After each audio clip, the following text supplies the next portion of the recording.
The sandwich was the kind of small thing nobody noticed except the person doing it. Ethan Mercer stood at the kitchen counter at 6:47 in the morning, pressing the knife through the bread at an angle he had perfected over 2 years of practice. Not because the diagonal cut made the sandwich taste better, but because Lily had said once in the back seat of a car during a different life that square sandwiches looked sad. She had been 6. She had not thought about it since. He thought about it every morning. He placed both triangles into the container, pressed the lid down, and reached for the small notepad he kept in the second drawer, the one behind the spatulas, where it wouldn't be immediately visible to anyone who opened the kitchen looking for something practical.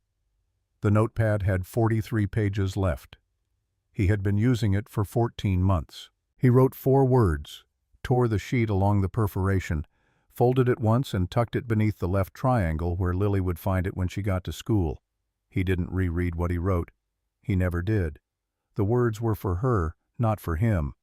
The morning moved the way mornings did when you had built enough routine to not need to think through any of it. Lily's backpack was already packed from the night before. Her sneakers were by the door, left one slightly ahead of the right, the way she always left them. Ethan's work badge was on the hook beside the coat rack, his wool coat already buttoned once at the top, because the forecast had said wind in Boston in early February didn't negotiate with forecasts. He had checked the bus schedule twice the night before, and once at 5:45 that morning when he couldn't sleep, which was most mornings now.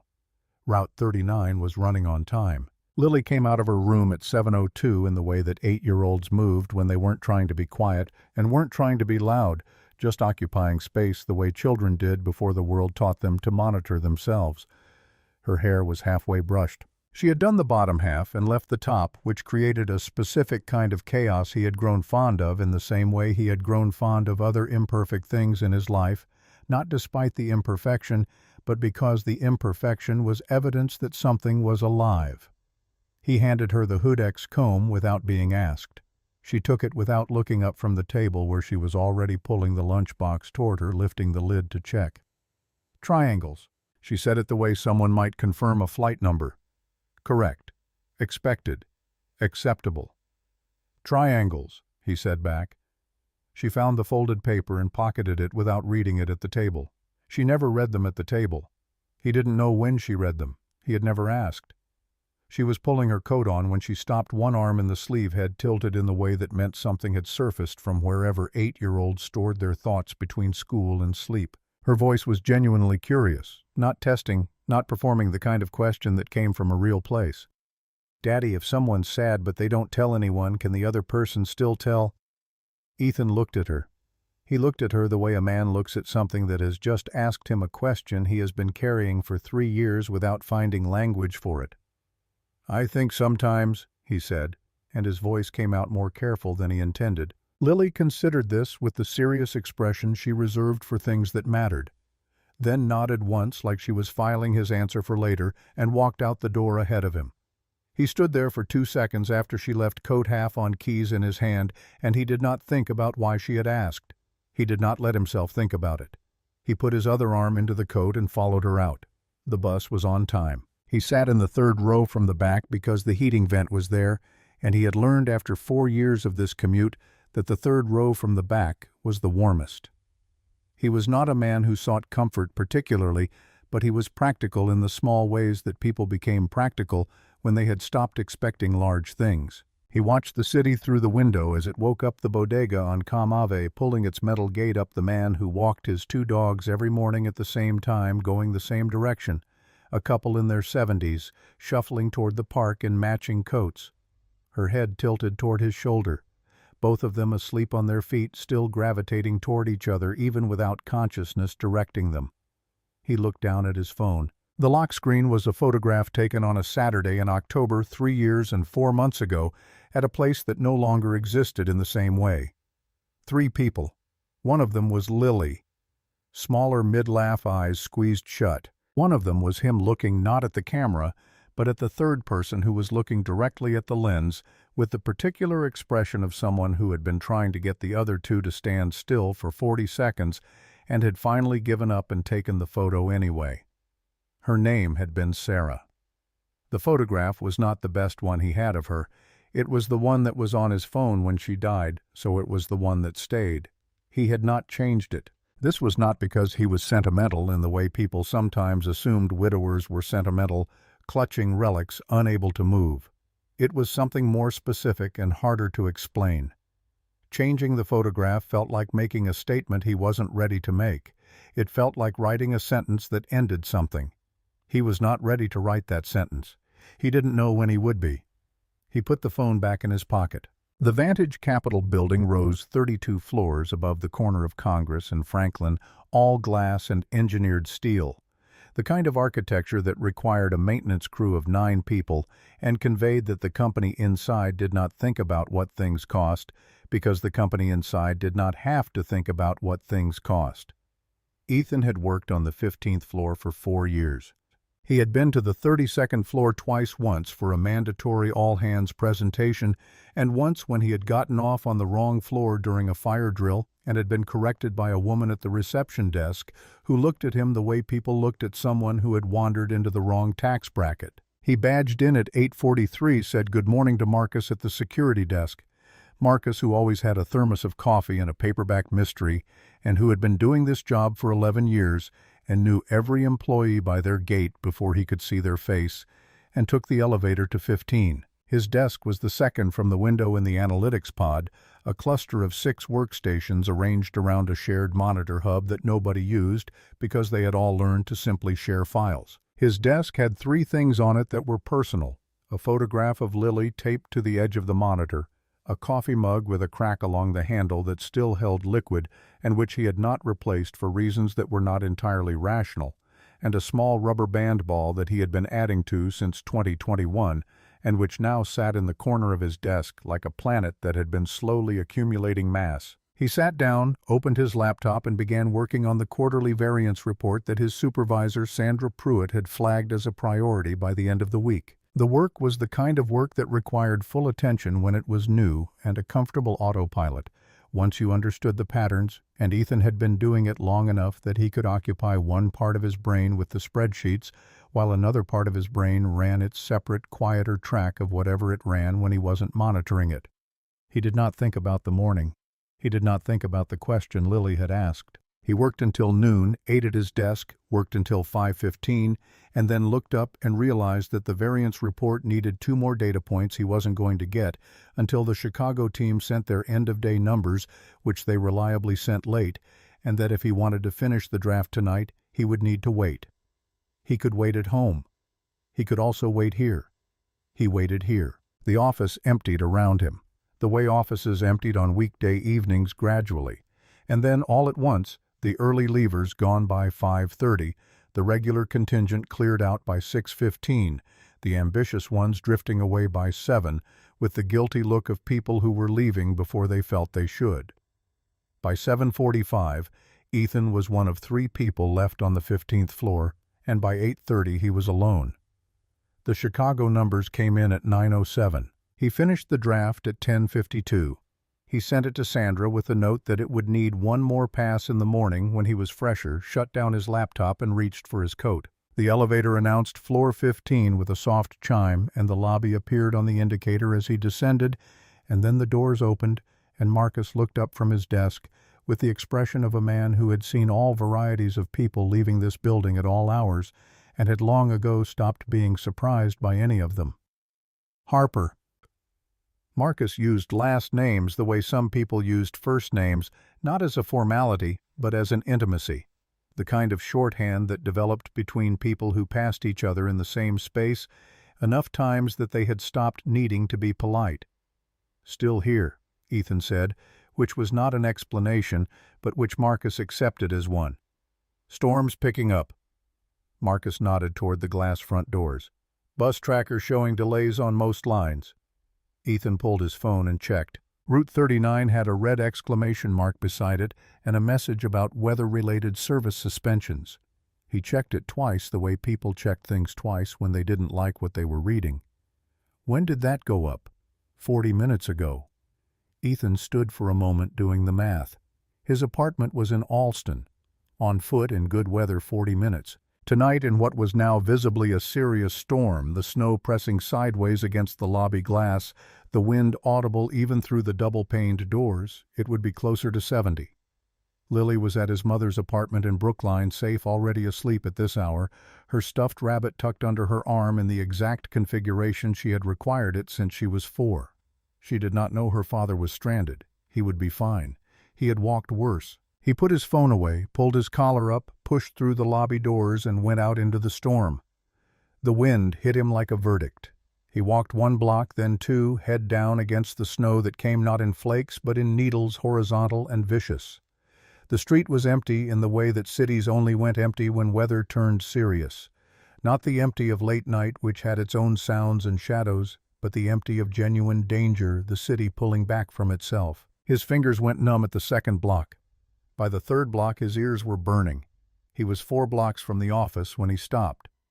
He stopped not because he had decided anything, but because he had looked up from watching his feet on the ice-slicked sidewalk and found himself standing directly in front of the Vantage Capitol building again. He had made a loop without intending to, or the wind had pushed him, or the cold had narrowed his thinking, until his body had made a decision his brain hadn't formally approved. He looked up.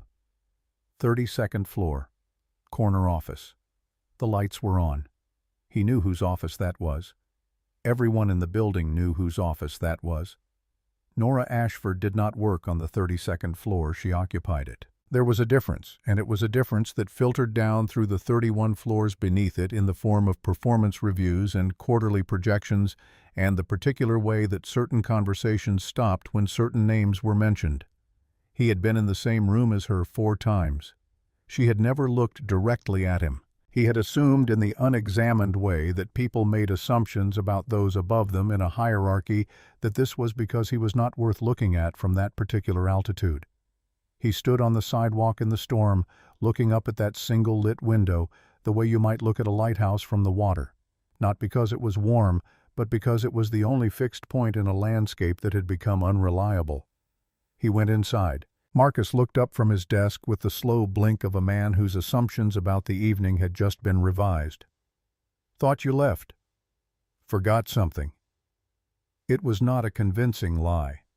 Marcus's expression indicated he knew it was not a convincing lie and had decided to accept it anyway, which was a particular kind of courtesy that Ethan appreciated. "Elevators running, buildings locked from the stairwells. Don't make me come find you." The elevator opened. Ethan stepped in. The 32nd floor had the quality of a place designed to remind you that space and money were the same thing expressed differently. The carpet was a shade of gray that cost more per yard than his monthly car payment. The air smelled faintly of lemon polish and the specific silence of rooms that were rarely empty but were never casual. Nameplates on darkened offices read like an organizational chart for a world that ran on leverage. Chief Operating Officer, Chief Financial Officer, Executive Vice President of Strategic Development. Ethan walked slowly, his footsteps muffled, aware of the strangeness of being here, aware that he could still turn around, aware that he was not turning around. Nora Ashford's office was at the end of the corridor, all glass on 2 sides, and he could see her before she saw him. She was not working. Her laptop was closed. The organized stacks of documents that characterized every photograph of her office he had ever seen. Not that he had specifically looked for photographs, but the company newsletter existed and was occasionally distributed, were pushed to one side in a heap that seemed significant precisely because it was disordered. She was not at her desk. She was sitting on the floor, her back against the side of the desk, her knees drawn up, her face in her hands.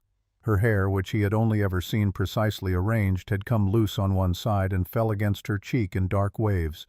Her shoulders were moving in the slow, wrenching rhythm of someone who had been crying for a long time and was past the part where it was gentle. Ethan stopped moving. This was private. This was something that existed in a category of things he was not supposed to see, and the correct response was to turn around quietly, take the elevator back to the lobby, walk out into the storm, and never mention this to anyone. He knew this. His body had already begun the pivot. Then she looked up. The timing was the kind of thing that couldn't be engineered. She had lifted her face from her hands at the exact moment he was most visible through the glass, and their eyes met across 20 feet of expensive carpet and the glass wall between them, and both of them went completely still. 3 seconds. 4. In those seconds, something passed across Nora Ashford's face that Ethan was certain very few people had ever been permitted to witness, not because it was shocking, but because it was entirely unguarded. He saw surprise. He saw the quick calculation of someone identifying the threat level. He saw what looked briefly like anger, the instinctive anger of someone caught at a disadvantage. And then beneath all of it, moving underneath those faster reactions the way a current moved beneath chop, he saw something that looked like relief. She stood. 4 long strides to the door. She opened it. Up close, the version of Nora Ashford that every floor of this building had a specific opinion about was simply gone. Her mascara had tracked down both cheeks. Her eyes were swollen and red at the edges. The precise suit jacket that appeared in every shareholder meeting and every industry profile was wrinkled at both elbows. She looked like someone who had been holding something very heavy for a very long time and had simply run out of arm. Ethan Mercer. Her voice was rough and quiet. She knew his name. He had not expected that. "What are you doing here?" "I saw your light on." He said it plainly because it was true, and because no more elaborate explanation was available to him. Her expression moved through something. "And you came to check on me." "I don't know why I came," he said. This was also true, and it was possibly the most honest thing he had said to another person in months. She looked at him for a long moment with the focused attention of someone making a decision that mattered. Then she stepped back and held the door open wider. "Come in, please." He stepped inside. The office was exactly as intimidating as the nameplate suggested it would be, floor-to-ceiling windows on 2 sides showing the storm pressing against the glass. One wall of shelves holding awards and industry recognition in the careful arrangement of someone who had been told that displaying accomplishments signaled confidence and had complied with the instruction while feeling ambivalent about it. The desk was a massive slab of dark wood that sat in the room like an argument. The art on the walls was the kind of art that cost money and communicated nothing. But Ethan noticed something else.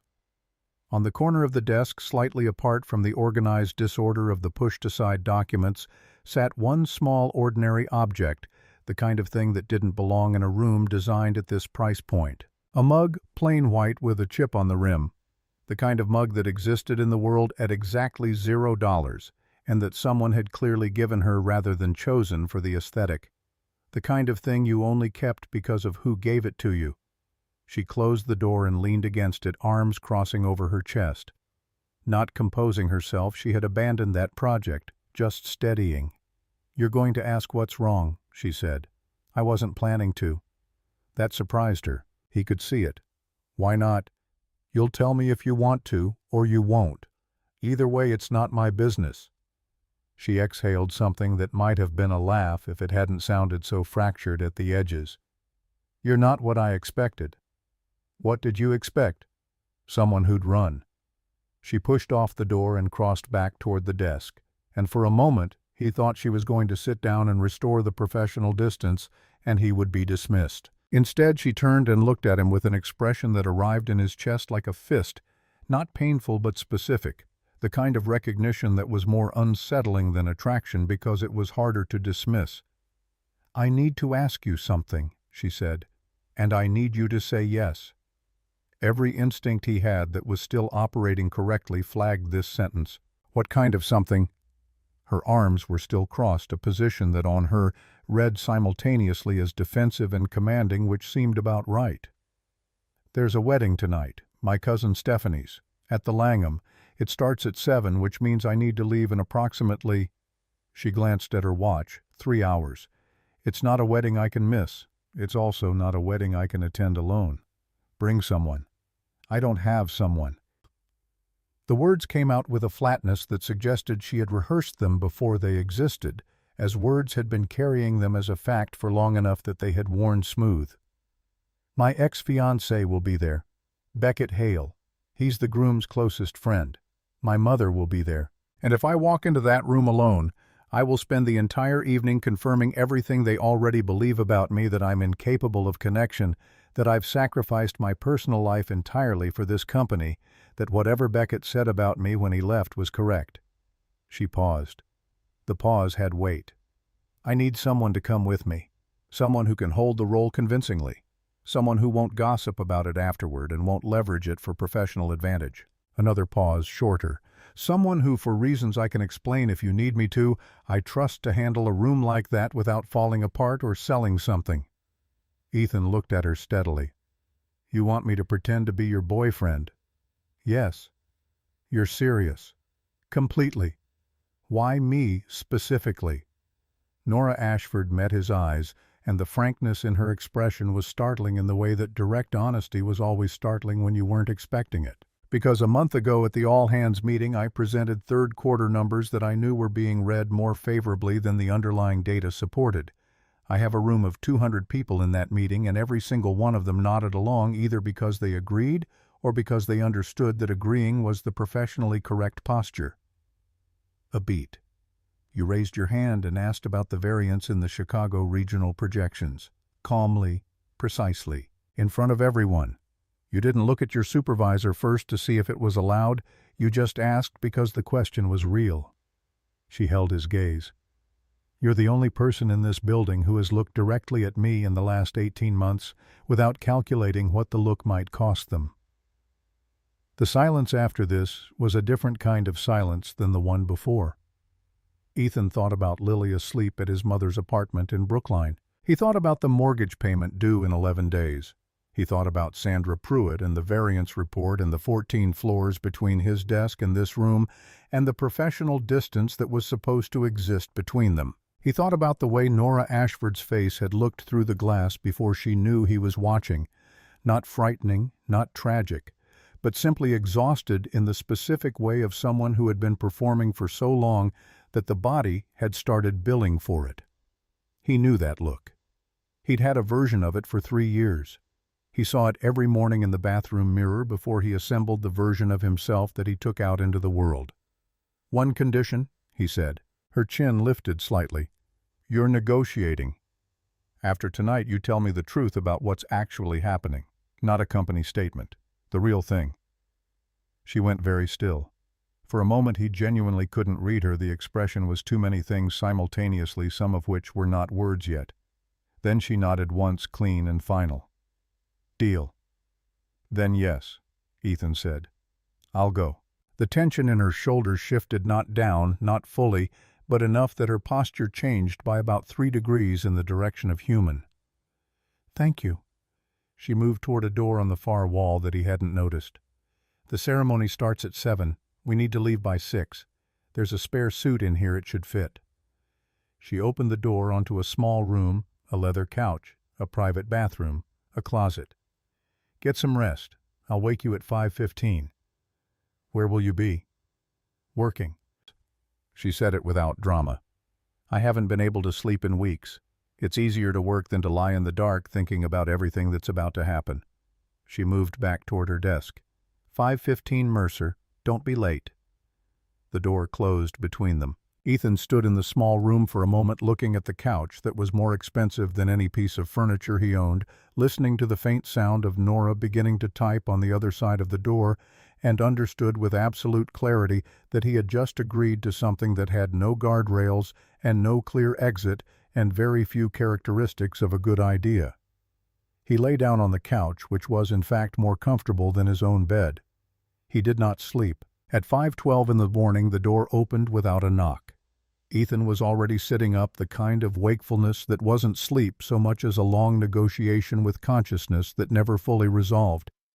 The room was still dark except for the ambient city light through the small window, the storm outside having muted itself to a steady, serious snowfall. Nora stood in the doorway. She had changed. The suit from the night before was gone, replaced by a sleek black dress that moved with the economy of expensive construction. Her hair was pulled back in a way that looked effortless and definitely was not. The woman who had been sitting on the floor of her office 3 hours ago had been completely reconstructed, not replaced. Ethan sensed, but recovered in the way that people who had been assembling their armor for years could reassemble it quickly. The eyes were still slightly swollen if you knew what to look for. He knew what to look for. "You're awake," she said.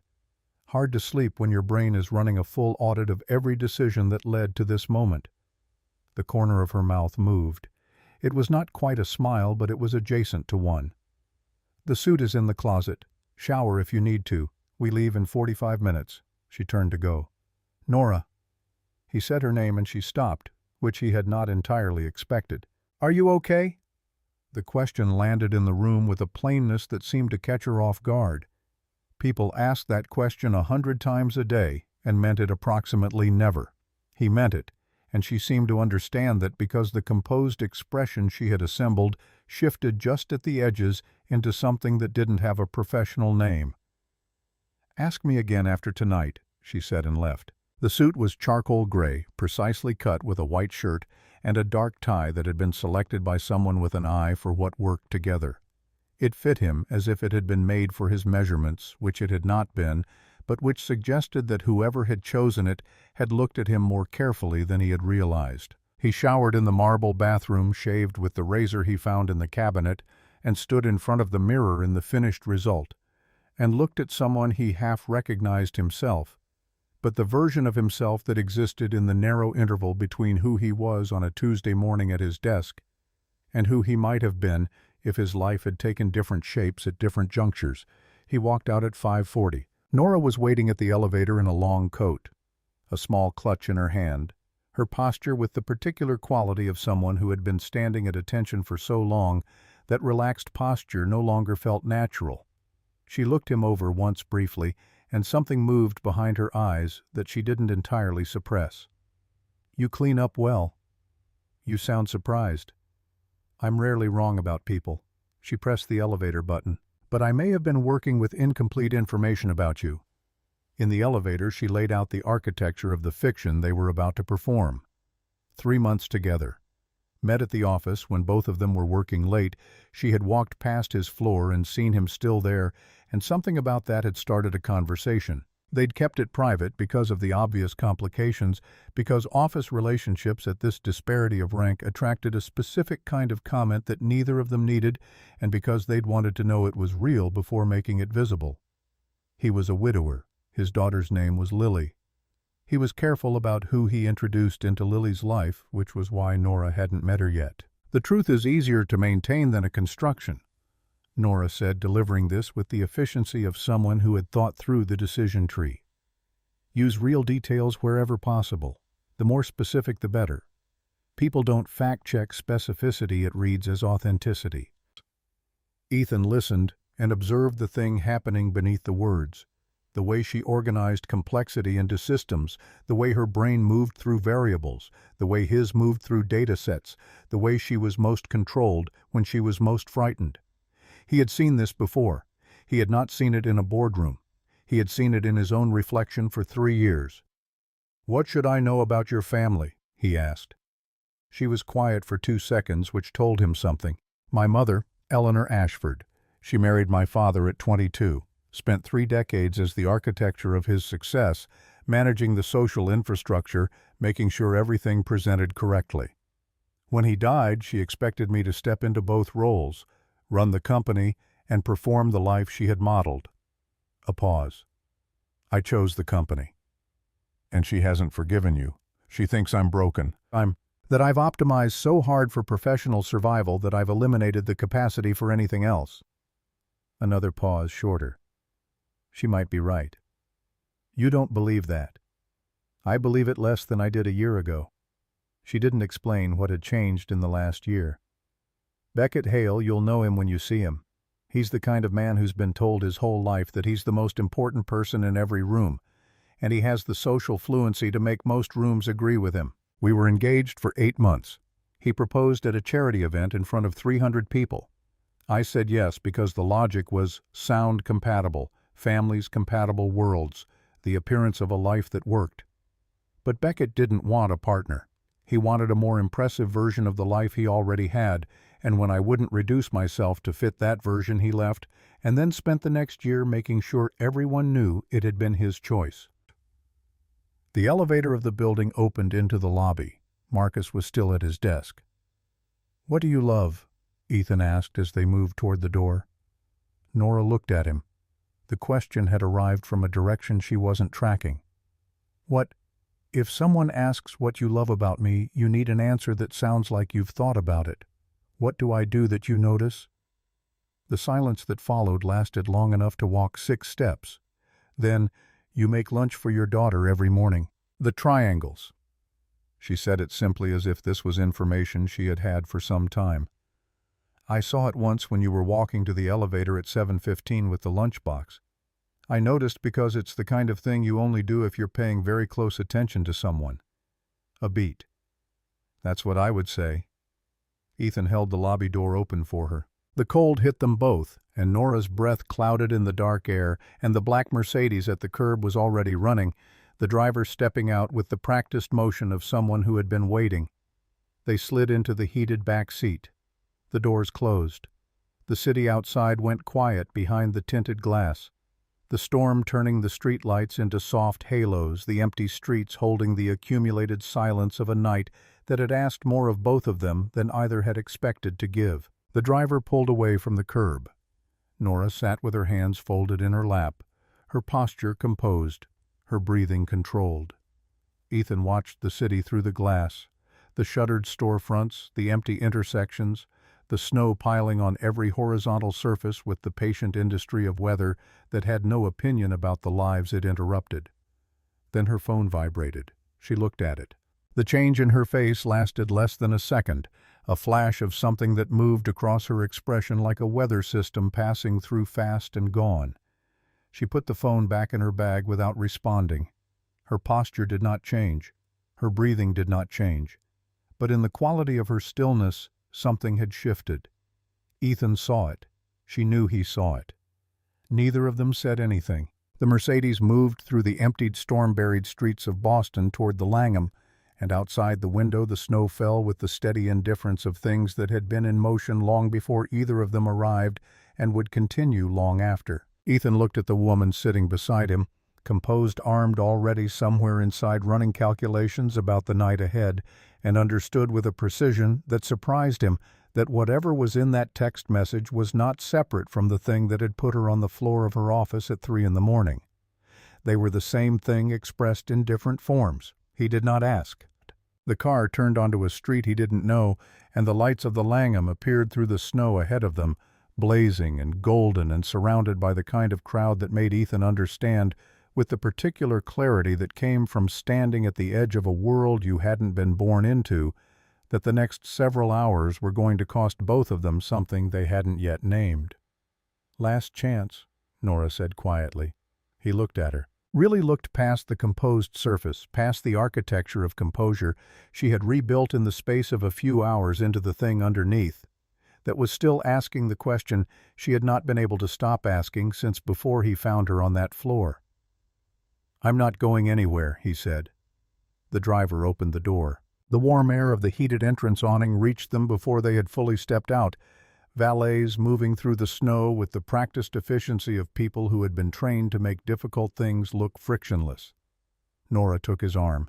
Her grip was precise and her fingers were cold through the fabric of his borrowed coat, and together they walked toward the light. The Langham's entrance swallowed them whole. The heat came first, the outdoor heaters above the awning converting the falling snow to steam before it could land, creating a brief atmospheric border between the storm outside and the world within.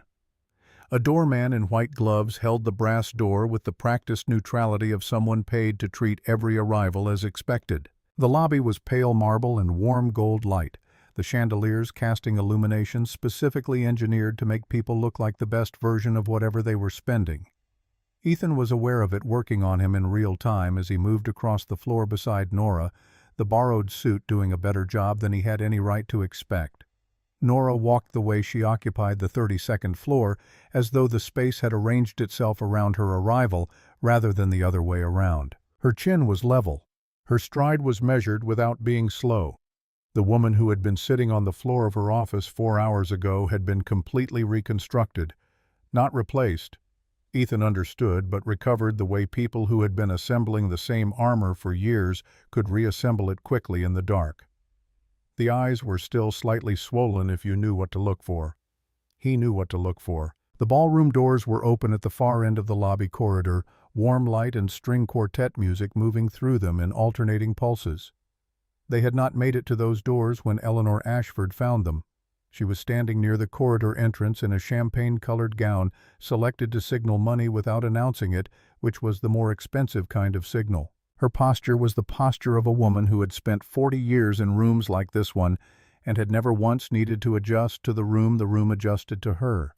She was in her early 60s and carried it as an accumulation of authority rather than a subtraction of anything.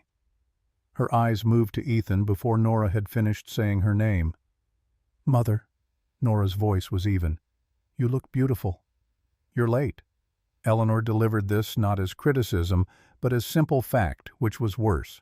The storm is an excuse, not a reason. Her gaze completed its assessment of Ethan and returned to her daughter. "And who is this?" Nora's hand tightened briefly on Ethan's arm, not a signal, just a reflex. "This is Ethan Mercer, my boyfriend." The word entered the corridor with the particular weight of something dropped from a height. Eleanor's expression did not change visibly, but something behind it recalculated. "Boyfriend," she repeated, turning the word over for flaws. "How unexpected." Her eyes moved to Ethan with the measured attention of someone who had spent decades reading people in rooms exactly like this one. "We've been seeing each other for 3 months. Nora continued her delivery smooth and grounded. "I wanted to be certain before bringing him into the family." Eleanor's smile arrived, the kind that functioned as a different instrument than warmth. 3 months, and this is the first I'm hearing of it." A slight incline of her head toward Ethan. "How modern of you, Nora, to guard such things so carefully." Ethan extended his hand before the silence could establish itself. "It's a pleasure, Mrs. Ashford." Eleanor looked at his hand with a brief delay calculated to be noticed. Then she took it, her grip minimal. "Mercer, that's not a name I recognize from the usual circles." Her voice carried the gentleness of someone certain they held the superior position. "What is it you do?" "I'm an analyst, Advantage Capital." He said it without preface or apology, and watched Eleanor draw the conclusion she was going to draw, regardless of framing. "I work with Nora. Not directly with her, there are several layers between my work and her desk." "How convenient." Eleanor's smile held its temperature. "And how carefully considered of you both to manage the optics." Her gaze shifted back to Nora. "Your brother is near the bar. You should say hello before the ceremony begins." She looked once more at Ethan briefly with the expression of someone setting something aside to return to. "I'm sure Mr. Mercer can occupy himself for a few minutes." It was a test with a transparency that made it more insulting, not less. Nora hesitated, and Ethan felt it through her arm, the half-second of reluctance before the social calculus overrode it. "Go," he said quietly enough that it was only for her. "I'll find you." She looked at him a beat too long. Then she moved toward the ballroom and Eleanor followed, and Ethan stood alone in the corridor, aware of the peripheral attention of several nearby guests who had been pretending not to listen and were now pretending not to watch. He went to the bar. The ballroom had filled in the time they had spent in the corridor, 200 people in formal wear distributed across round tables draped in white silk, the centerpieces elaborate and cold-looking, the kind of arrangements that photographed well and communicated nothing about the people sitting beneath them. The bar was against the far wall, tended by a woman with impeccable posture, who poured Ethan a whiskey without ceremony. When he indicated a bottle he recognized from a distance as something beyond his ordinary range. He was halfway through it when the man arrived beside him. He was perhaps Griffin's age, maybe a year younger, with the kind of face that genetics and maintenance had arranged into something that read as effortless. The tuxedo fit him the way tuxedos fit men who had been wearing them since their first charity gala at 16. He moved with the ease of someone who had never been in a room he didn't eventually come to own, and he was looking at Ethan with open curiosity that contained no visible hostility, which Ethan found more unsettling than hostility would have been. "First time at one of these?" The voice was warm, the question genuine rather than pointed. "Is it that obvious?" only to people who've been to enough of them to recognize what discomfort looks like when it's been well dressed. He extended his hand. Griffin Ashford, Nora's brother. Ethan shook it. The grip was firm and matched without competition. Ethan Mercer. I know. Griffin signaled the bartender. The whole room knows at this point. My sister walked in with a man no one recognizes in this crowd. That's a significant event. You've become the most interesting person here, which I suspect is exactly the opposite of what you were hoping for. I wasn't hoping for anything in particular. Griffin accepted something clear and simple from the bartender and turned to lean against the bar, regarding the room with the expression of a man who liked people genuinely and found them consistently worth studying. 3 months, he said, not making it a question. That's the number. And you work at the company. 15 floors below her. Griffin nodded slowly, confirming something he had apparently already suspected. Can I ask you something direct?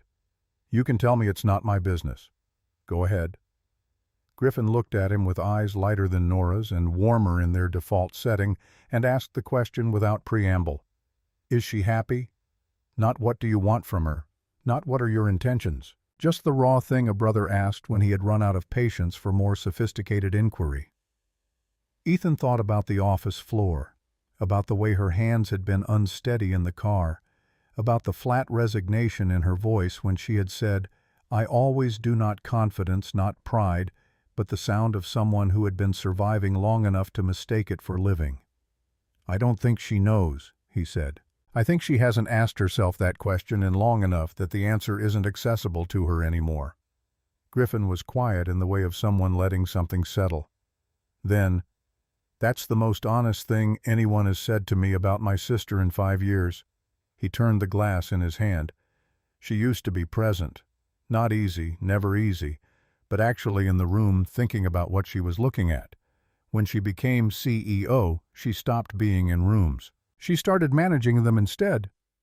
Ethan said nothing. He was listening. Beckett didn't help. Griffin's voice cooled slightly on the name the way temperature dropped near something that had sustained damage. He was already working the phones before tonight. I got a call from a board contact this afternoon asking questions I didn't have context for yet. Whatever he's been setting in motion, it didn't start at this wedding. A brief pause. He'll come at you tonight. Not directly, he's too careful for direct. He'll ask questions that seem friendly and contain knives. He'll look for the thing that makes you feel small. Griffin held his gaze.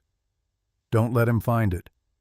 Before Ethan could respond, the lights shifted and the quartet moved into the processional, and the guests began moving toward their seats with the gentle choreography of people who had done this enough times to need no direction. Ethan found Nora at their table near the front, already seated, her posture arranged in the precise way that meant she was performing composure rather than feeling it.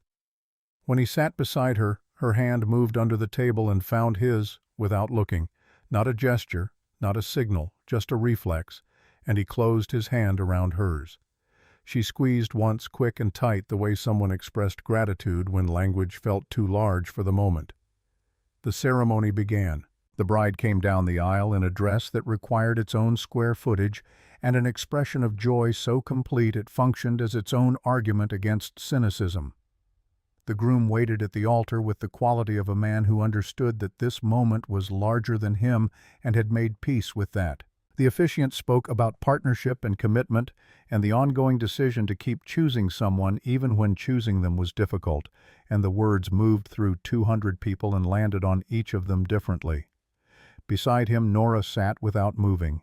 He could feel her breathing controlled and shallow, the rhythm of someone managing something internal.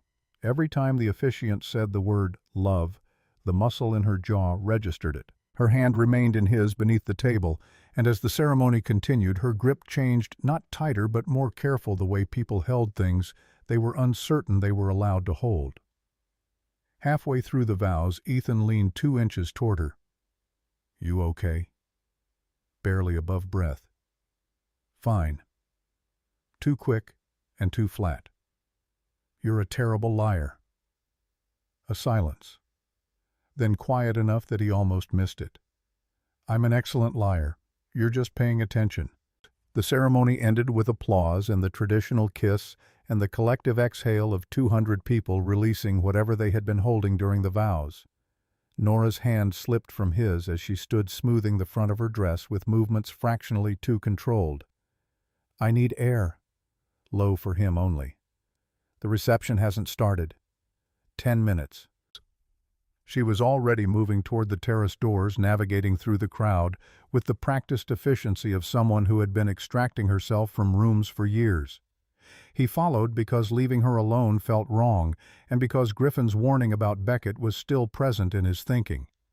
The terrace was wide and stone-floored, covered partially by a heated awning, the snow having relented to a steady, quieter fall. A handful of guests stood near the portable heaters in small clusters. Nora walked past all of them without stopping, moving to the far edge where the awning ended and the open night began. She stood at the stone railing with both hands on the edge, looking out at the city below, the snowfall soft, now the wind having dropped the flakes falling vertically in the unhurried way that made the city look still. Ethan came up beside her and waited. "Tell me about it," he said, not a demand. "Just a door left open." "There's nothing to tell. You've been holding your breath since the first vow." Nora didn't look at him, but she didn't maintain the posture of someone who was going to keep not talking either. "Everyone in that room is performing," she said finally, and there was exhaustion in it rather than judgment.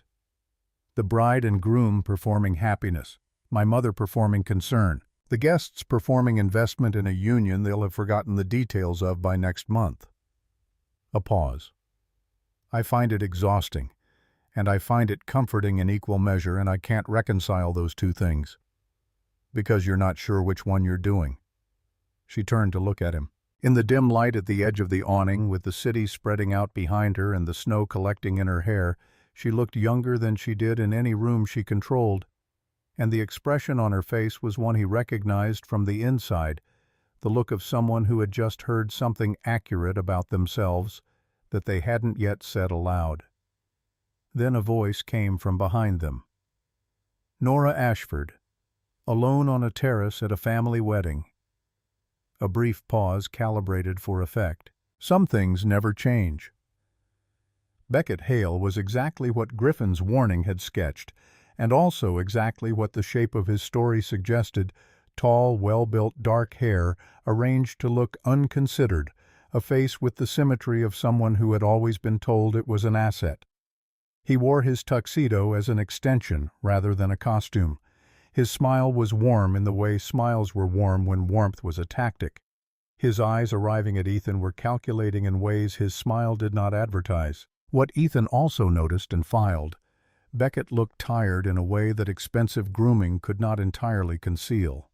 Not the tiredness of a late night. The specific tiredness of someone who had been running 2 tracks simultaneously for a long time, the visible one and the one underneath, and was beginning to feel the cost of the split. "Beckett," Nora's voice was flat and controlled, "I didn't know you'd be here. Marcus is my closest friend. Where else would I be?" He moved onto the terrace with the deliberate pace of someone who is not going to be hurried by anyone's discomfort. His gaze settled on Ethan with polite curiosity, containing exactly the knife Griffin had described. "And who's this Ethan Mercer, my boyfriend?" Beckett's eyebrows moved in a performance of surprise so practiced it almost looked genuine. "Boyfriend? Nora." A warm exhale that wasn't quite a laugh. "I genuinely didn't think you had it in you." He extended his hand to Ethan. "How long?" 3 months. Ethan shook it, registered the grip a fraction too firm, held a beat too long. 3 months. And she didn't mention it at the board presentation last week. Beckett looked at Nora with fond exasperation. "We spoke for 20 minutes afterward. You'd think something like this would come up." "We keep our personal lives separate from work." Nora's voice carried the beginning of a warning.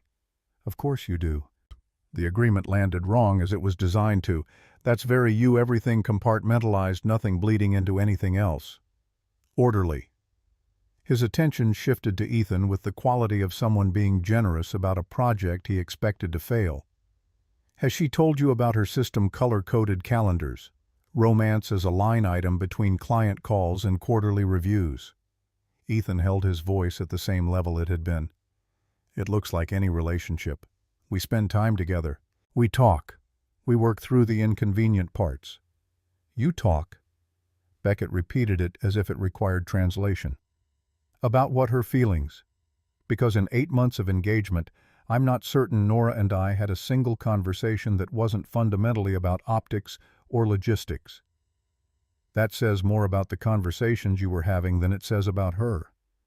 The air between them changed by a degree or two. Beckett's smile held, but took on a different quality, like a surface that had been examined more closely than expected. "Careful, Ethan. Still warm, but the warmth doing different work now. You've known her 3 months. I knew her for 3 years. I know who Nora Ashford is. More importantly, I know who she isn't." He stepped slightly closer, reducing the professional distance without crossing anything that could be called a line. "Let me guess, she's different with you. She opens up. She shares things she's kept from everyone else. You feel like the one person who finally sees past the armor." A precisely calibrated pause. "She told me the same things, Ethan, the same sequence, and it held exactly until the moment I asked her to treat our relationship as a priority rather than a scheduled activity." "Enough." Nora's voice arrived like a clean cut. "You don't get to do this here. I'm being honest." And underneath the charm, something genuine surfaced for the first time. Not cruelty, but the raw edge of something that had been hurt and had organized itself entirely around that hurt, the way certain injuries calcified into the architecture of a person. "You know what your problem is, Nora. You're afraid. Not of failure. You handle failure as data and move on. You're afraid of needing someone, of being seen needing someone. And so you will spend your entire life—" "Stop." Ethan's voice was quiet. But it was the kind of quiet that occupied space completely. He moved one step, placing himself between Beckett and Nora. Not a dramatic gesture, not a raised fist, just a physical reorientation that changed the geometry of the conversation. "You need to walk away." Beckett regarded him with genuine interest. "Or what? Or we continue this and neither of us comes out of it well, but you come out of it worse." Ethan held the eye contact without escalating it. "You're not here because you want to warn me. You're here because watching her choose someone else is something you can't absorb without making it into something else. That's a you problem, not a her problem." A beat. "Walk away." The terrace was quiet except for the distant sound of the reception assembling itself inside. Beckett looked at Ethan for a long moment, the calculation running visibly, and then he looked at Nora, and what passed across his face in that moment was complicated and unperformed and human in a way that nothing else he had shown them was. The hurt was real. Ethan did not doubt that. But a man could be genuinely hurt and still have done genuinely damaging things, and those two facts did not cancel each other out. "She'll break your heart," Beckett said to Ethan, even and quiet. "Not because she wants to, because she doesn't know how to do anything else." He looked at Nora one final time, and in the look there was something that might have been in a different version of events. Grief. "When it falls apart, don't look for me." He turned and walked back inside. The terrace held his absence the way enclosed spaces held the residue of difficult conversations. Nora had not moved. She stood with her arms at her sides, looking at the space where Beckett had been, and Ethan could see the effort that stillness required. He moved in front of her, blocking her view of the doorway. "Is he right?" Ethan asked. Her eyes came to his. "What about you? Are you actually incapable of it?" Her face moved through several things rapidly. Then, "I don't know." Honest in a way that cost something. "I've spent so long performing capability that I don't know anymore where the performance ends and I begin." "Then let's find out." He took both her hands. They were shaking. "Right now. No management of the situation. Just tell me the real reason you asked me to come tonight. Not the version you prepared in the car." She looked at him, and he watched her decide not whether to trust him. That decision had been made on the floor of the office when she'd said, "Don't go." She was deciding whether she could survive the act of speaking the truth out loud. "Because I'm tired," she said, her voice fractured on the second word, and she didn't attempt to repair it. I am so tired of walking into rooms like this one and being the cautionary tale, the woman who chose her career over everything else, the one with the perfect record and the empty apartment and the theory that if she just performs well enough eventually it will add up to something that feels like a life. She stopped. The snow fell around them. I don't know when I stopped believing that, but I'm standing here and I can feel it. The arithmetic doesn't work anymore. What do you need? I needed someone to see me falling apart and not run. The words came out stripped to their basic truth. Not fix it. Not tell me it will be fine. Just stay. Just be standing there when I look up. She looked up. You're standing there. He stepped forward, and she met him resting her forehead against his chest, and he put his arms around her with the deliberateness of someone who understood exactly what they were choosing. She didn't break down. She didn't collapse. She just breathed slowly and let herself be held without performing anything about it. When she pulled back, her expression was new, not softness exactly, which would have been a regression into vulnerability. She wasn't built for, but something more like clarity, the look of someone who had found the edge where the frost ended. "We should go back in," she said. The steadiness in her voice was a different kind than before, not the controlled steadiness of armor, but the steadiness of someone who had set something down and found they could still stand without it. The terrace door opened before she finished the sentence. Griffin stood in the opening with the expression of a man who had been sent on an urgent errand. "You need to come in, now." His usual warmth stripped out, replaced with something direct. "Beckett is at the head table with Mother. He's been at it for 10 minutes. Whatever he started before tonight, he's accelerating it right now in that room." Nora's posture shifted immediately, not into fear, but into the readiness of someone who had been expecting an attack from one direction and discovered it coming from another. What is he telling her? That Ethan works for you, that the power dynamic is inappropriate, that the whole arrangement looks manufactured. Griffin's eyes moved to Ethan briefly, conveying something between apology and assessment. "If you don't get in there and address it yourself, Mother will build the narrative for you, and her version will be worse than anything Beckett is saying." Nora looked at Ethan. The panic was there, he could see it, but it was not the kind that paralyzed. It was the kind that asked, "What do we do?" and meant the we. "We go in together," Ethan said. "That was always the plan." A pause. Then she nodded. Not the sharp final nod of the boardroom, but something smaller and less rehearsed. The nod of someone deciding to trust a variable they couldn't fully calculate. The three of them moved back into the ballroom. The shift in the room's attention was immediate, and mostly concealed heads turning a few degrees, conversations adjusting their volume.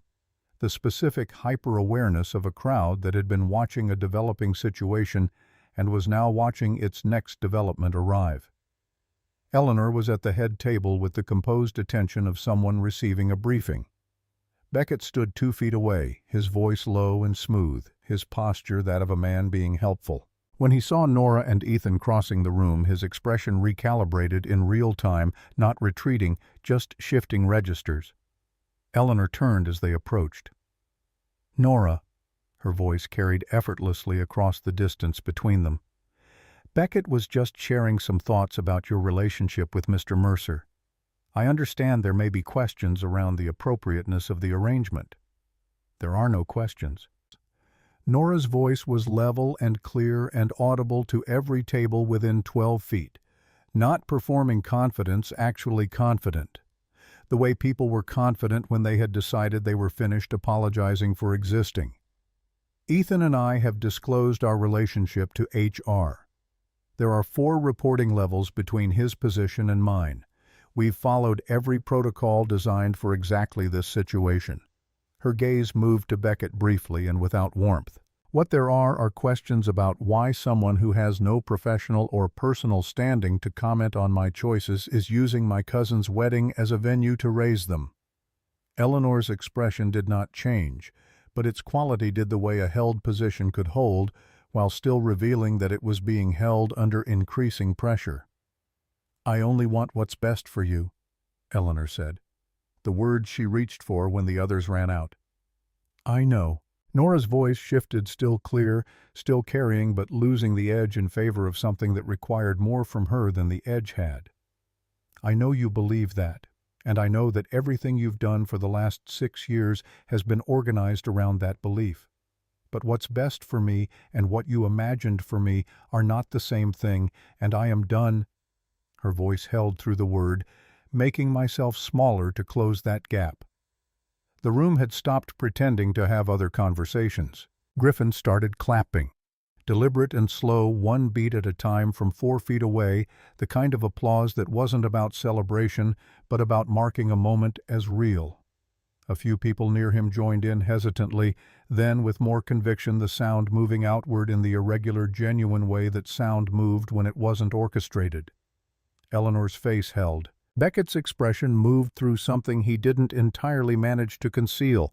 Not the hurt this time, not the raw, genuine thing he had shown on the terrace, but something smaller and colder. The look of someone watching a scene arrive that they hadn't written and couldn't revise.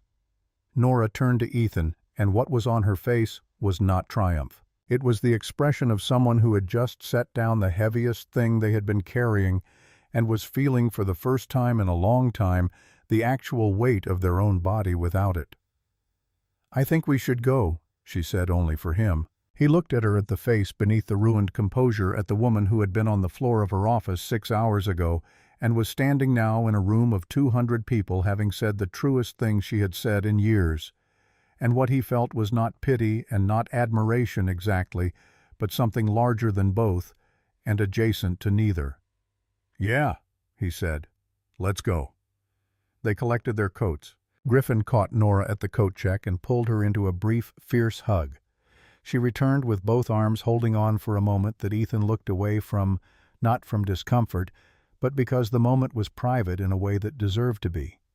Griffin released her and looked at Ethan over her shoulder. "Take care of her." Simple. Meaning it. "I'll try." Meaning it back. They walked out into the storm.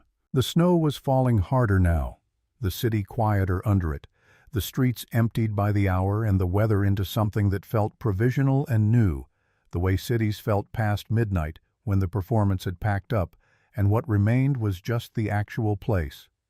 The Mercedes was waiting. They got in. The door closed. The warmth enclosed them.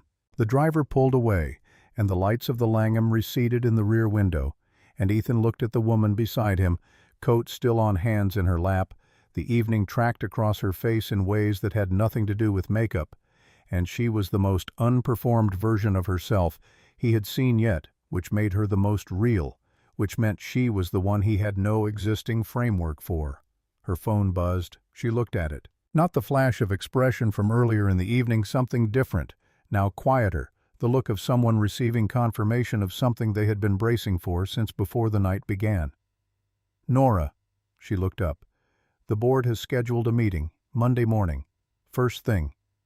A pause. Beckett sent emails to 3 board members this afternoon before the wedding. The questions Griffin's contact was asking him about earlier, that was the beginning of it. She looked down at the phone again. "He told them I brought an employee to a family event, that I'm using a personal relationship to manage a conflict of interest situation inside the company, that I'm compromised." The car moved through the empty streets. The snow fell. The city held itself in the particular stillness of very late and very cold, and what had shifted in the shape of the night was not something either of them was going to be able to walk back. "He sent them before the wedding," Ethan said. Not a question he was placing the timeline. "This afternoon, before the ceremony." Nora's voice was entirely level in the way that voices went level when the alternative was something they couldn't afford. "He came tonight knowing he'd already pulled the trigger. Everything on that terrace." She stopped. Ethan understood what she hadn't finished saying. Beckett's hurt on the terrace had been real. The emails sent hours earlier had also been real. Both things were true simultaneously, which was a more honest accounting of who Beckett Hale was than either fact alone would have provided. "What does Monday mean?" he asked. Nora looked out the window at the passing dark. "It means," she said, "that staying just got more expensive." The car stopped on Commonwealth Avenue, and Nora was out before the driver came around, moving up the brownstone steps with the muscle memory of someone who had done this 10,000 times. Ethan followed. The storm had gentled itself to a steady, quiet fall, the city below the building's steps remade in white, every hard edge softened into suggestion. Inside, the elevator rose at its unhurried pace. Neither of them spoke. The evening was still on both of them, not unprocessed but not fully settled either. The way significant things needed time to find their position in the larger architecture of a life. The apartment opened before them when the elevator doors parted, and Nora stepped out and bent immediately to remove her heels, one hand on the doorframe, dropping them beside the elevator without ceremony. The gesture was the most unguarded thing he had seen her do in a room she controlled, and it told him more about where she actually was than anything she had said in the last hour. He walked to the windows while she moved down the hallway. The city spread out below in every direction, the storm having reduced it to geometry, the dark line of the Charles, the scattered lights of Cambridge across the water, the near streets empty and white and completely still. He understood standing here why the apartment felt uninhabited despite being impeccably maintained. This was an observation post. You watched the city from this height. You did not belong to it. He turned and looked at the room with different attention than he had given it on the way in. The photographs on the far shelving unit were sparse and placed with a casualness that was arranged rather than accidental. A younger Nora, between two adults at a formal event, all three performing the smile that cameras required. Griffin as a teenager, grinning with the openness his adult self had moderated but not lost. An older man, her father, the bone structure and the way he occupied space confirmed it, cutting a ribbon at what appeared to be a building dedication, his expression carrying the specific satisfaction of someone marking something they had worked toward for years. And then nothing. The photograph stopped at a threshold he estimated at 5 or 6 years ago, and the shelves beyond that point held only objects without faces. She had stopped documenting her life at the moment it became entirely hers to run. "I hate those pictures." Nora's voice came from behind him. She had changed into gray sweatpants and an oversized sweater worn soft from years of use. Her hair pulled back quickly, her face scrubbed clean of the evening. Without the constructed surface of the formal version of herself, she looked younger and more tired and more real in proportions that shifted depending on which way the light was moving. Then why keep them? She came to stand beside him, looking at the photograph of her parents. Because taking them down would require admitting I've become someone I'm not sure my father would recognize. A pause that held real weight. He cared about the people in the company, not sentimentally, not in ways that cost him strategically, but it was genuine. I took what he built and made it larger and more efficient and considerably colder. Her voice was flat in the way voices went flat when the emotion in a statement was too large for inflection to carry. I've spent 6 years wondering if that was what he wanted or if it was simply what I knew how to do. You kept something intact through a transition that destroys most organizations, Ethan said. That's not nothing. It's not enough. No self-pity in it, just the honest arithmetic of someone who had been running the numbers for years and kept arriving at the same shortfall. She looked around the apartment, and the look was not pride. This place looks the way it looks because for practical purposes no one lives here. I sleep here. I prepare for the next day here, but I stopped inhabiting it a long time ago, and I'm not sure I noticed when it happened. He sat down on the couch. After a moment, she sat beside him, drawing her knees up, making herself smaller in the large space. Outside the windows, the snow fell with the patience of something that had been doing this long before either of them arrived and would continue long after. "Tell me about the board," he said. She had been waiting for him to ask, or waiting for herself to be ready, and the two things had converged. The Chicago Regional Division has underperformed against projections for 3 consecutive quarters, she said. 8 months ago, I made a capital allocation decision that shifted resources away from that division toward a new market segment. The analysis supporting that decision was sound. I believed it then, and I believe it now. But the results haven't materialized on the timeline the board was shown. Her voice held the register of someone reporting facts about a system they were trapped inside. 3 board members have been in active communication with each other about whether my judgment should be trusted with the company's direction. Beckett has been providing them a specific interpretation, not that my decision was wrong, but that it was reckless, emotionally driven, instinct over data. Ethan was quiet. He was holding something in his mind that had not finished assembling itself yet. The board document that went to those 3 members, he said. The analysis that supported the allocation decision, was any of it missing? Nora looked at him. I found out 3 months after the board presentation that the document had been altered before it reached them. 2 sections were removed. I was never able to establish conclusively who removed them. A pause.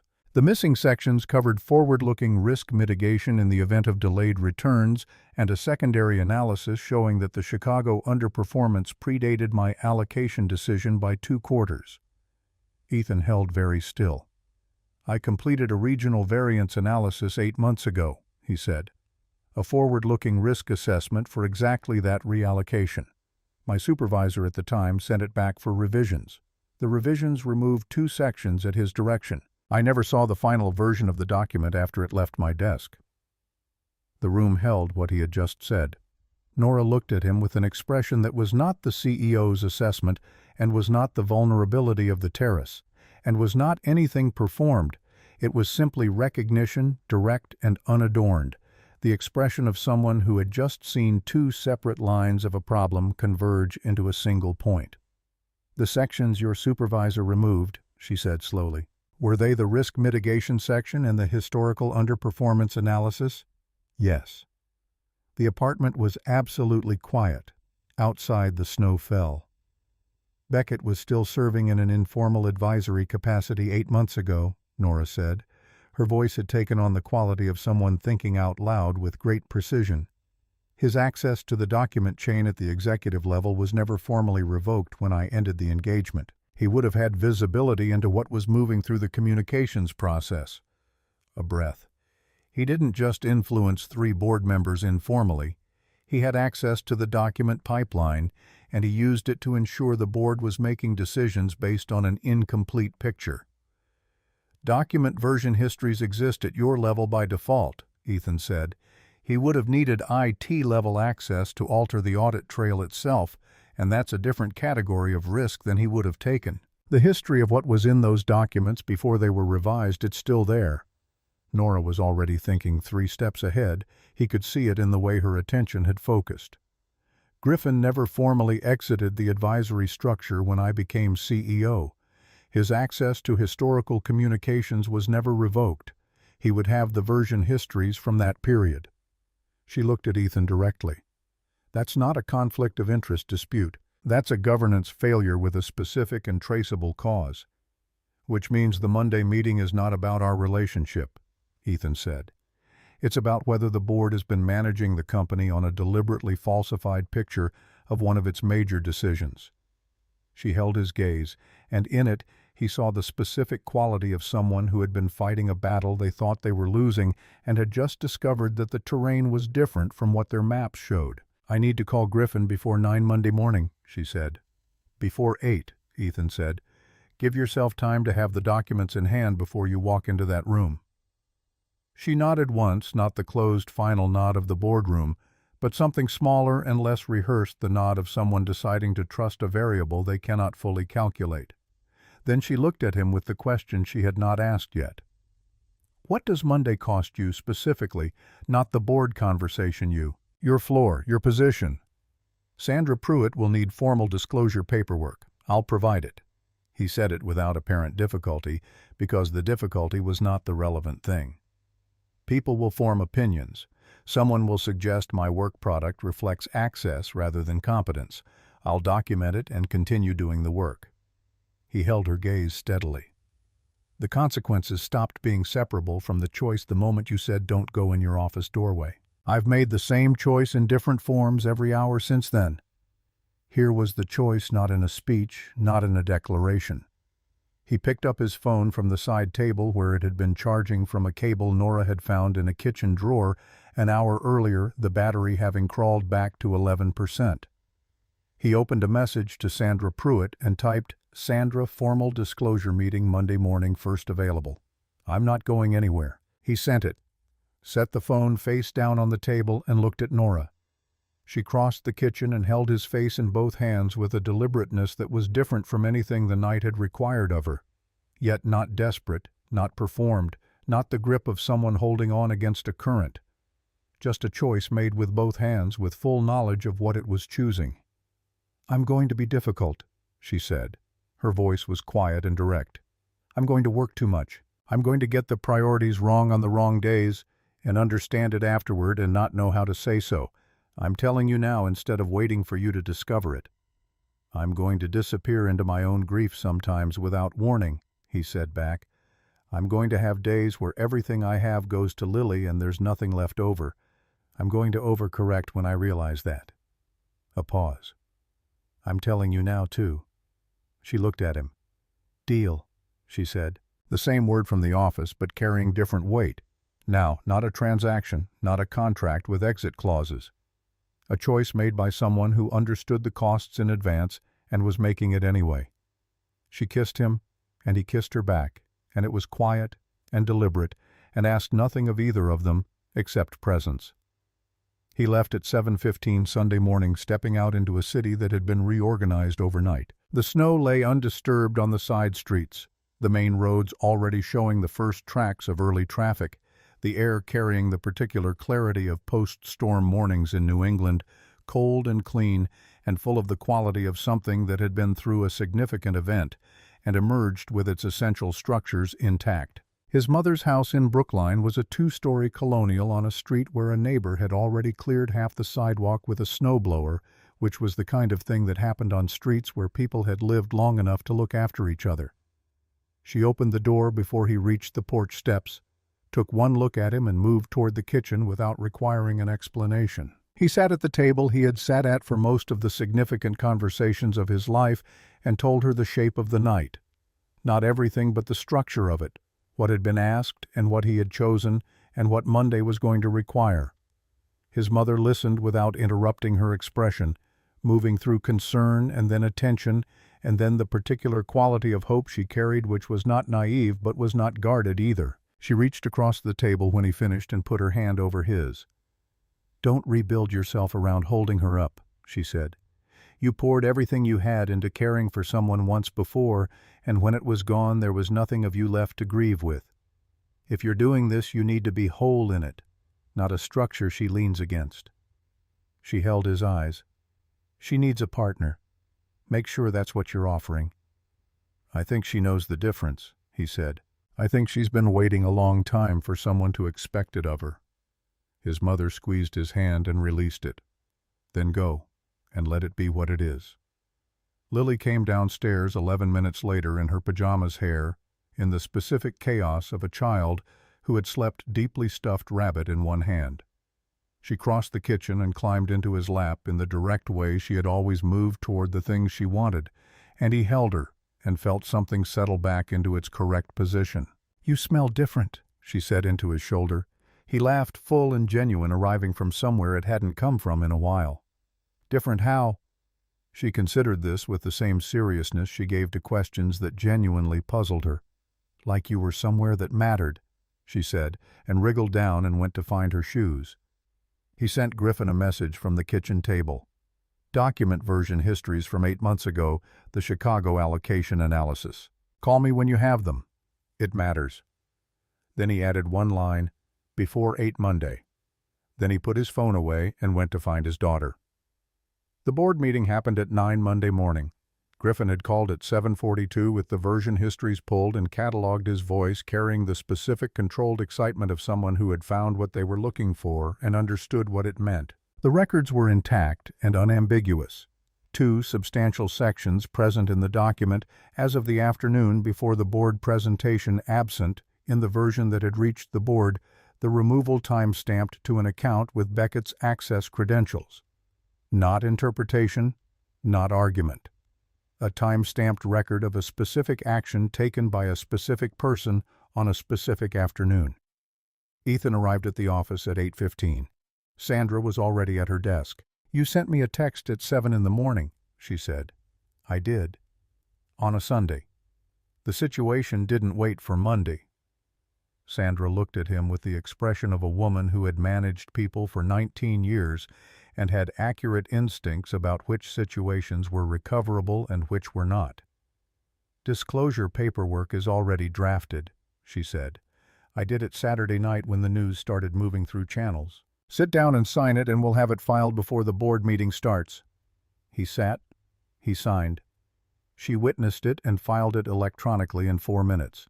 The gossip is going to be significant, she said. You understand that. I understand it. Brad Coulter has already made 2 comments this morning to people who will repeat them. I'll document anything that constitutes a formal complaint. The rest I'll ignore. He met her eyes. My work doesn't change, Sandra. The output is the same regardless of what people are saying about the inputs. She studied him for a moment longer than was strictly necessary for the paperwork. Then she nodded once and turned back to her computer. Get to your desk.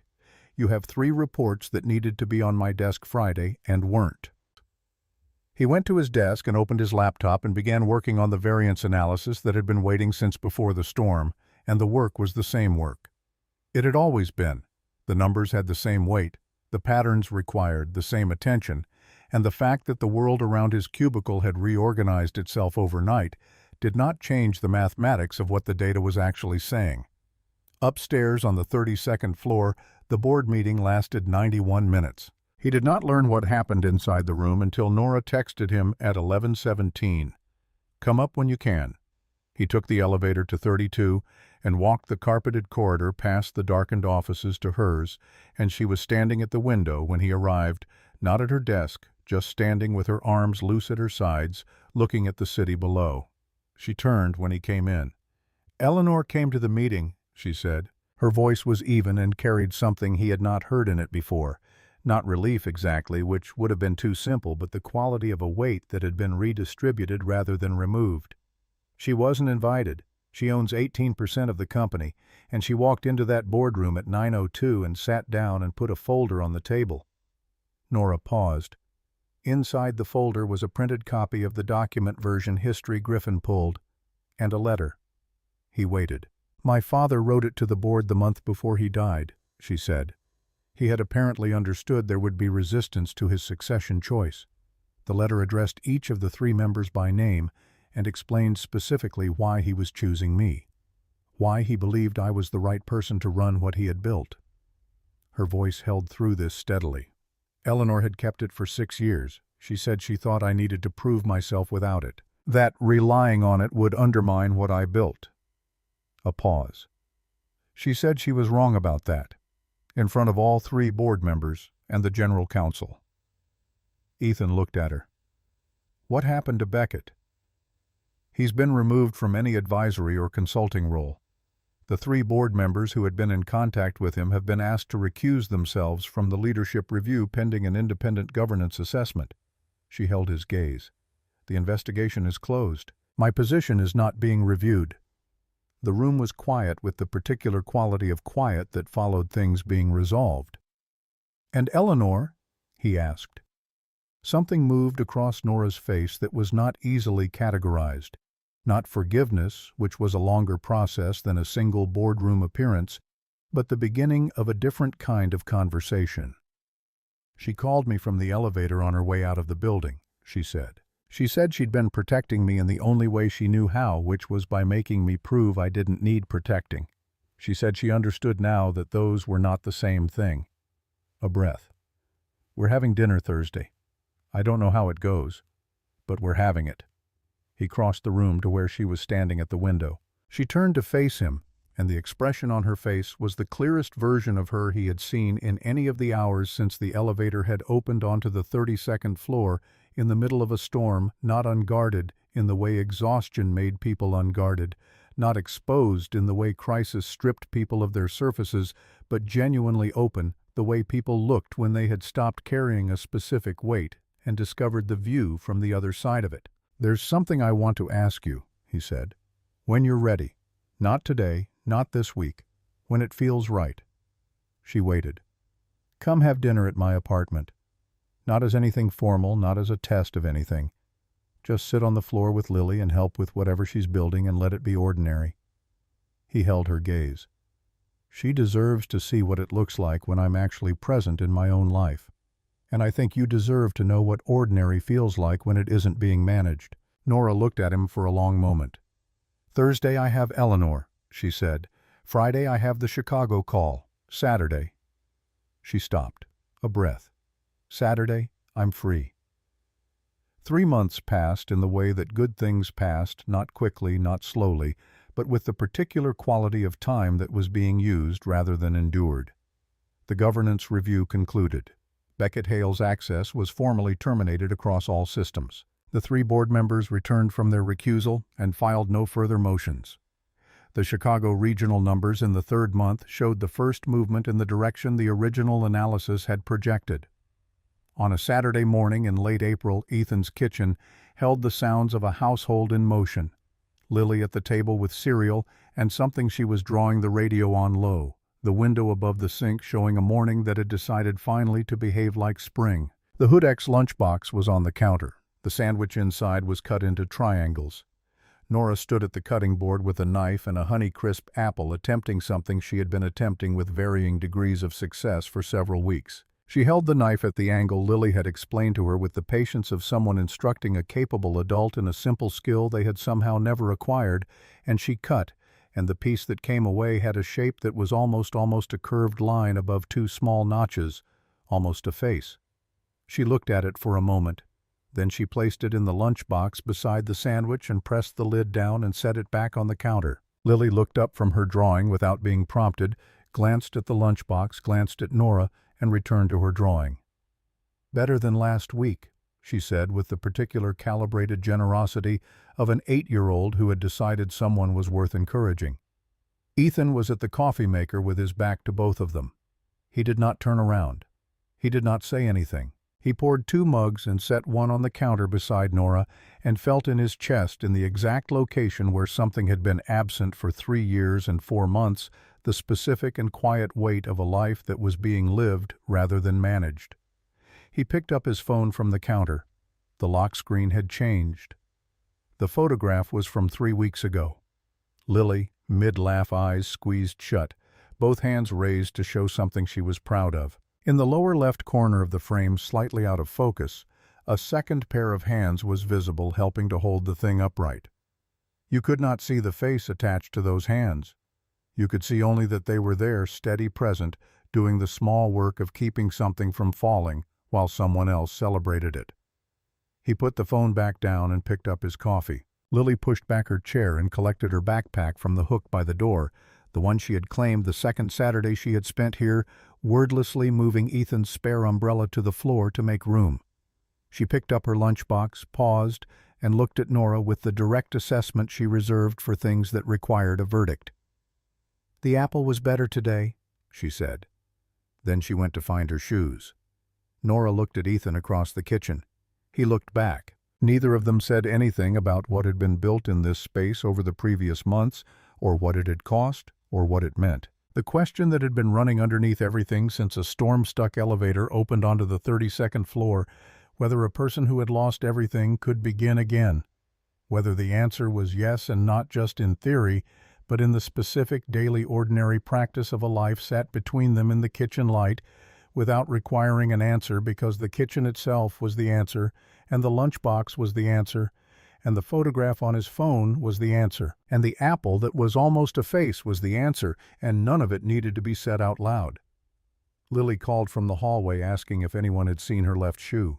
They both moved toward the hallway at the same time, nearly colliding in the narrow kitchen doorway, and Nora laughed, not the careful exhale from the terrace, not the fractured sound from the office floor, but a real laugh, unplanned, belonging entirely to the moment that produced it, and Ethan steadied her with one hand, and they went to find the shoe together.